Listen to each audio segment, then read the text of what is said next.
Hello, let's play Flashback, the weekly history quiz. Always curious to see what's happened in history. So, what is our inciting event here? 1927. One of the first TVs is publicly demonstrated. An early problem. There isn't much to watch. Very good. On a walk with her husband, Rosalind Carter suggests an idea. Hold peace talks with Israel and Egypt at secluded Camp David. Okay, well, this is obviously referring to President Jimmy Carter, so that'll be well after 1927. That'll be the 70s. Yeah, 1978. All right. One of the first corporate boards that could choose and replace its chief executive is formed, the East India Companies. That's interesting. That would be, oh, what is that? The 17th century? Yeah, circa 1600, yeah. Okay, the novel 1984 is first published. I think I think it was published in 1948. I think its publication year is essentially an anagram of its title, so we can put that here. Let's see if I'm right. 1949. Right, okay. I guess it was written in 1948. Bayard Rustin, a pacifist, meets a gun owner named Martin Luther King. Afterward, King disposes of his gun and deepens his views on nonviolence. That's interesting. I didn't know that name, Bayard Rustin. That's very interesting. Well, let's see. Probably after 1949, I would think. Certainly, 1956. Not long after 1949. Bank of America begins mailing a new product to unsuspecting Californians that leads to fraud, anger, and delight. One of the first credit cards. Right, interesting. My guess would be that was, I don't know, the sort of 60s probably? 50s? 50s maybe. Oh, when do I think this was?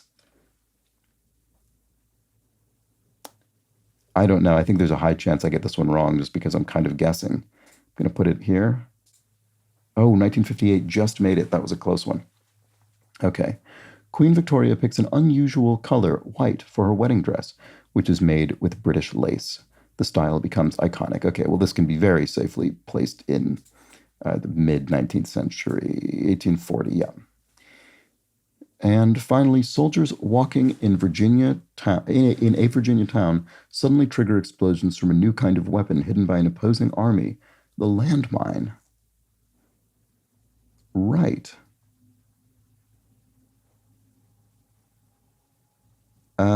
That's very interesting. So is that the 18th century then? Or is it a Civil War thing? I don't know when the landmine was invented. I have to imagine that would be more likely Civil War than, say, Revolutionary War. So, the 1860s.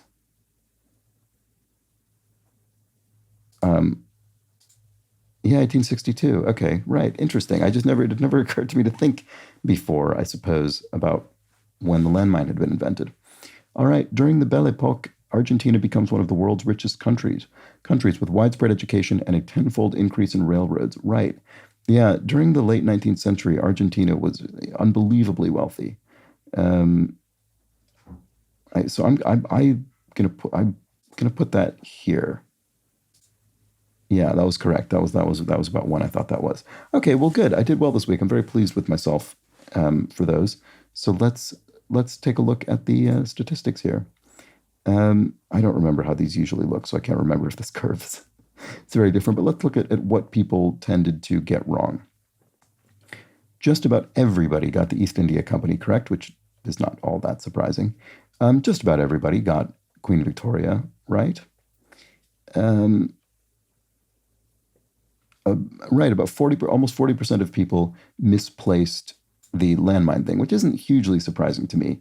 Um, when I saw it, I realized I've never really thought about when landmines were invented. So I could imagine someone simply taking the wrong guess on that one. About a third of people misplaced Argentina. And yes, as it says here, Argentina is now facing inflation over 140%. Buy homes and cars with stacks of US dollar. Yeah, that economy is in a real spot. Let's see, just about everybody placed 1984 correctly. Just about everybody placed Martin Luther King and Bayard Rustin correctly. So that makes sense, I suppose. About half of people misplaced the credit card. That's not surprising. I was close on that one. I think I was a coin flip as to whether I would have gotten it right or not. And then just about everybody correctly placed Rosalind Carter and the Camp David Accords. All right, well, there we go. That was the week in history. I guess it's not this week in history, but that was an interesting selection of historical events. Join me next week for more. Bye for now.